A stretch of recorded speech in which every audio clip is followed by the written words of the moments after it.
Assalamualaikum warahmatullahi wabarakatuh. Salam sejahtera bagi kita semua. Bismillahirrahmanirrahim. Alhamdulillahilladzi arsala rasulullahu rahmatan lil alamin. Wassalatu wassalam ala nabil amin imamil mujahidin. Sayyidina wa habibina wa maulana Muhammad wa ala alihi wa sahbihi ajma'in. Allahumma tariqal mustaqim tariqal anbiya wal mursalin. Allahumma ya musabbibal asbabi sabbib. Amma ba'd. Saudaraku sebangsa dan setanah air yang dimuliakan oleh Allah Subhanahu wa taala, dari prosesi penciptaan serta upaya-upaya ibadah yang sudah dilakukan, begitu juga dengan saudara-saudara kita di luar Islam. Sekiranya setelah mengikuti, menyimak konten YouTube Kasabullah Voice, ada sisi guna dan manfaatnya, kemudian akan diterapkan dalam kehidupan sehari-hari, dengan senang hati kami mengapresiasi. Salam santun dari Lembaga Dzikir Istiqomah Kasabullah Indonesia. Dengan iringan doa, hari ini lebih baik dibanding hari kemarin, dan hari esok lebih baik dibanding hari ini. Amin ya rabbal alamin. Saudaraku yang berbahagia, tahun 2020 boleh disebut sebagai tahun musibah internasional, karena tidak hanya bangsa Indonesia yang merasakan pahit dan getirnya pandemik virus corona, tetapi seluruh bangsa di belahan dunia ini juga merasakan hal yang sama. Begitu juga dengan penganut agama, bukan hanya Islam saja yang merasakan mencekamnya di bawah ancaman virus corona, tetapi agama-agama lain baik yang ada di Indonesia maupun yang ada di belahan dunia juga merasakan yang sama. Dampak dari virus corona ini sangat luar biasa, tidak hanya memporak-porandakan tatanan kehidupan manusia, hubungan manusia dengan manusia, hubungan manusia dengan alam, hubungan manusia dengan segala aktivitasnya, pendidikan, ekonomi, sosial budaya, dan pertahanan, tetapi juga merambah kepada hubungan seorang hamba kepada Sang Khalik. Untuk urusan dunia mungkin tidak terlalu besar pengaruhnya, karena ketika manusia itu mati maka selesailah urusan-urusan yang ada di dunia. Tetapi untuk hubungan manusia dengan Sang Khalik, ini sambung tirasa. Apabila kita salah memutuskan kegiatan-kegiatan yang dilakukan di dunia, maka ketika kita dibangkitkan di padang mahsyar untuk diadili oleh Allah Subhanahu wa taala, yang semula apa yang kita lakukan berharap agar Allah meridhoinya, ternyata Allah sangat murka terhadap apa yang kita lakukan. Pengantar ini dimaksudkan bukan untuk menyalahkan saudara-saudara kita yang melakukan kegiatan-kegiatan dengan nawaitu mencari keridhaan Allah, melainkan apa yang disampaikan ini merupakan koreksi hikmah. Barangkali yang disampaikan ini ada hal-hal yang mungkin bisa kita terima secara akal, bisa kita terima secara hukum, sehingga apabila mempunyai nilai-nilai yang lemah tidak terus dilakukan. Oleh karena itu, saya mohon kepada para guru, para sesepuh, utamanya ulama-ulama, para kiai, para ustadz yang sudah melakukan kegiatan-kegiatan, ternyata setelah disampaikan ini sangat berseberangan atau tidak mendukung sama sekali. Karena sesuai dengan apa yang disampaikan tadi, bahwa saya bermaksud untuk memberikan semacam sudut pandang yang apabila sudut pandang ini bisa kita terima secara bersama, maka tidak ada salahnya apabila kita menindaklanjuti dengan hati yang legowo, menindaklanjuti dengan jiwa yang besar, agar kita tidak hanya mencelakai dirinya sendiri, tetapi juga bisa menyelamatkan orang-orang yang kita cintai, orang-orang yang sangat menghormati kita. Apa yang dimaksud dengan koreksi ini? Pemerintah Republik Indonesia sudah melakukan kebijakan-kebijakan yang sangat istimewa, bagaimana rakyatnya tidak terlalu banyak yang terpapar oleh virus corona, sehingga di sana diadakan kebijakan-kebijakan, diantaranya lockdown, juga social distancing, agar kita tidak terlalu banyak melakukan kegiatan-kegiatan di kerumunan massa, tetapi bisa kita lakukan kegiatan-kegiatan di rumah, dari belajar di rumah, bekerja di rumah, dan melakukan ibadah di rumah.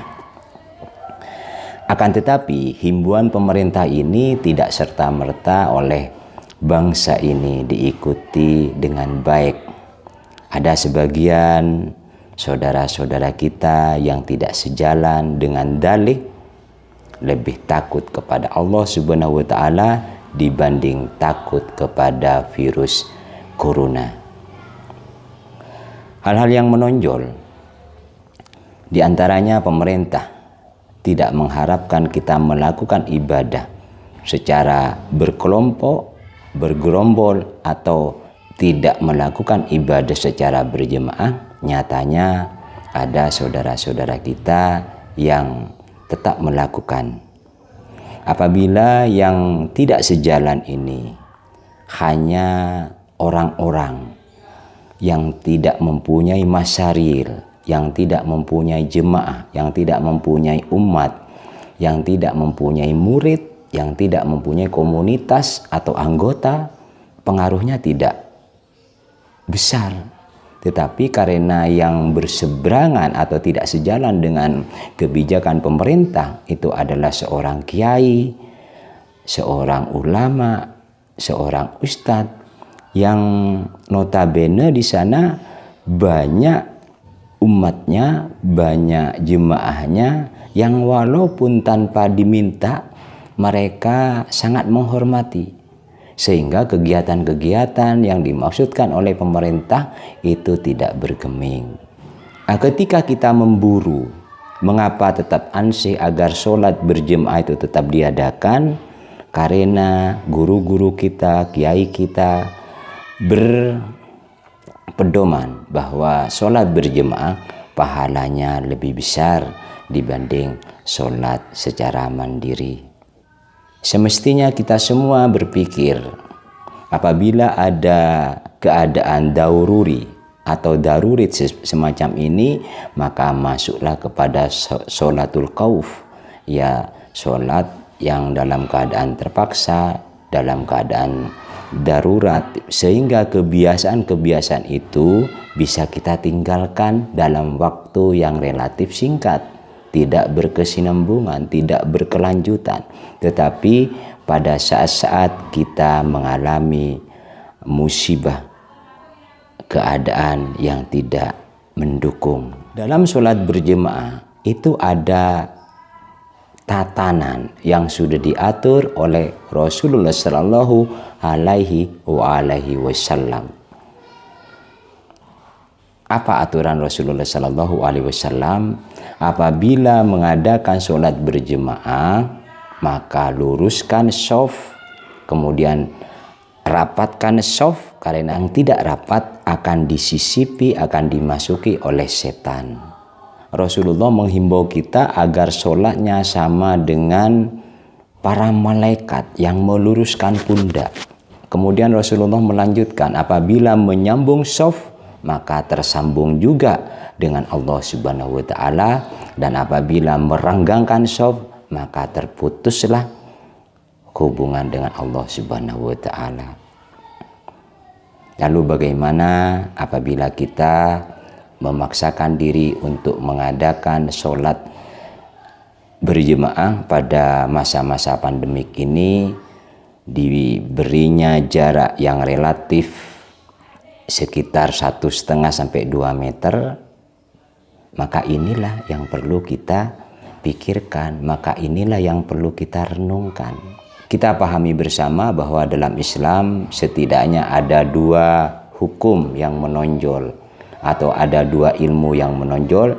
Yang pertama yaitu ilmu tauhid, ilmu yang mempelajari tentang zat Allah, ilmu yang mempelajari tentang sifat-sifat Allah, ilmu yang mempelajari hak prerogatif Allah, sehingga ketika dipahami mampu membuat, mengantarkan hamba-hambanya beriman kepada Allah.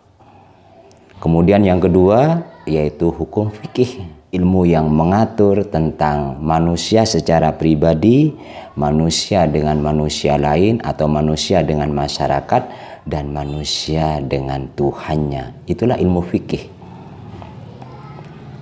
Bukankah sholat berjemaah merupakan suatu keputusan ilmu fikih dari Rasulullah Shallallahu Alaihi Wasallam yang mengatur apabila sholat berjemaah as-safnya itu dirapatkan. Dalam satu hadis lain Rasulullah Shallallahu Alaihi Wasallam menyebutkan wasuddul halala fa'inna syaiton yadhulu fima bainakum biman silatil hadaf. Tutup setiap celah saf karena setan masuk di antara celah-celah itu seperti anak kambing. Siapa yang menyatakan begitu adalah Rasulullah Shallallahu Alaihi Wasallam. Kita yakin bahwa Rasulullah Shallallahu Alaihi Wasallam benar-benar melihat secara nyata apabila sholat berjemaah as-safnya renggang, maka disisipi setan. Lalu bagaimana dengan praktek-praktek yang kita lihat? Kalau safnya itu sangat renggang sekali, tentunya ada beberapa setan yang ikut melakukan ibadah sholat. Dalam arti bukan setannya ikut sholat, tetapi ketika kita melakukan ibadah sholat, maka setan-setan itu lebih banyak lagi menggoda kehusukan kita, menggoda tumakninah kita. Oleh karena itu saya berharap sekali kepada saudara-saudara kita, apabila memaksakan diri, marilah kita berhikmah, karena yang membuat hukum fikih itu adalah Rasulullah Shallallahu Alaihi Wasallam, dan kita bersyahadat kepada beliau dengan mengabaikan berarti syahadat kita perlu dipertanyakan. Sebab hukum-hukum fikih itu didasari oleh 4 perkara. Yang pertama Al-Quran. Kalau di Al-Quran tidak ada, maka yang kedua menggunakan hadis Rasulullah Shallallahu Alaihi Wasallam.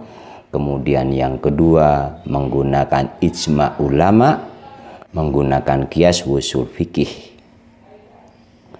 Nah sekarang ketika kita sudah tahu tingkatan-tingkatan, itu kan hukum yang bagus menggunakan landasan-landasan yang lebih kuat. Kalau di Al-Qur'annya tidak ada, maka turunlah kepada landasan hukum yang kedua adalah Rasulullah Shallallahu Alaihi Wasallam. Dan Rasulullah sendiri sudah menyatakan apabila sholat berjemaah as-safnya dalam kondisi renggang akan disisipi oleh setan-setan yang siap mengganggu kita. Dan sekarang apabila kita lebarkan, berapa setan yang berkesempatan untuk menggoda kita. Kalaupun kita mengabaikan dasar hukum fikih berdasarkan hadis, maka masuklah kepada dasar hukum fikih yang ketiga, yaitu ijma ulama.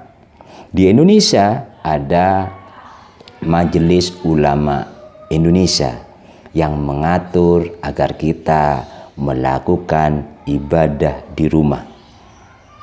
Apakah hukum-hukum semacam ini tetap kita mengabaikan dengan alasan bahwa lebih takut kepada Allah dibanding takut kepada corona. Ini hanya istilah. Kalau bukan istilah, maka sesungguhnya orang yang sholat di rumah itu golongan orang-orang yang sangat takut kepada Allah. Karena Allah sudah memberikan suatu pernyataan. Atiullah wa atir rasul wa ulil amri minkum. Taatlah kepada Allah, taatlah kepada Rasul, dan ikuti pemimpin dari kita semua. Siapa pemimpin dari kita? Pemerintah mengatur kita agar belajar di rumah, bekerja di rumah, dan melakukan ibadah di rumah. Siapa pemimpin kita? Majelis Ulama Indonesia yang mengatur agar kita beribadah di rumah. Karena Allah yang mengatur begitu, maka ketika kita melakukan ibadah sholat di rumah, itulah sebenar-benarnya kita lebih takut kepada Allah dibanding takut kepada virus corona. Apabila kegiatan-kegiatan ini kita lakukan, bisa jadi untuk masa-masa yang akan datang, anak cucu kita, cicit kita akan berpeluang membuat khilafiyah. Dengan dasar apabila ada yang menyuruh, softnya dirapatkan, dia akan teringat memorinya pada tahun 2020. Ternyata soft yang renggang itu tidak masalah. Sebacam Rasulullah Shallallahu Alaihi Wasallam pernah suatu ketika datang bersiarah, kemudian pada saat yang lain melarang bersiarah, kemudian Rasulullah menyuruh bersiarah, maka kedua-duanya dipakai secara nyamannya. Mereka yang tidak datang bersiarah karena pernah menyaksikan Rasulullah melarang, dan mereka yang bersiarah karena pernah menyaksikan Rasulullah mengajak untuk bersiarah. Begitu juga dengan rokaat-rokaat dalam sholat tarawih misalnya, ada yang singkat dan ada yang banyak, karena kedua-duanya pernah dilakukan oleh Rasulullah Shallallahu Alaihi Wasallam. Seandainya keputusan kita tetap menghormati pemerintah, tetap menghormati wa ulil amri minkum atau fatwa ulama, maka secara hakikatnya tetap memegang tauhid, yaitu dengan sholat tidak berjemaah kita hanya dirugikan dalam satu sisi, yaitu pahalanya sedikit. Sedangkan kita memaksakan diri untuk tetap melakukan ibadah sholat secara berjemaah, jelas-jelas sangat berseberangan dengan apa yang Rasulullah Shallallahu Alaihi Wasallam pesankan kepada kita semua. Mari semuanya bisa cooling down, mari semuanya bisa berbesar hati, agar kita tidak mewarisi kepada anak dan cucu kita bom waktu yang semestinya membuat mereka menyatu, justru membangun kekuatan. Yang satu berprinsip bahwa sholat berjemaah esoknya tidak harus rapat, sedangkan satunya berprinsip esoknya harus rapat. Kita berharap dengan adanya pengantar ini kita bisa berbesar diri, bisa menahan diri untuk melakukan syariat-syariat yang sesuai dengan tuntunan Rasulullah Shallallahu Alaihi Wasallam, agar kelak di kemudian hari tidak mewariskan bom waktu kepada anak, cucu, dan cicit kita, yang kita harapkan kompak, yang kita harapkan membangun persatuan dan kesatuan, bukan memberi peluang-peluang untuk berpecah belah karena ada dasar-dasar khilafiyah sebagaimana yang kita contohkan hari ini. Terima kasih semuanya. Usikum wa nafsi bittaqullah. Wassalamualaikum warahmatullahi wabarakatuh.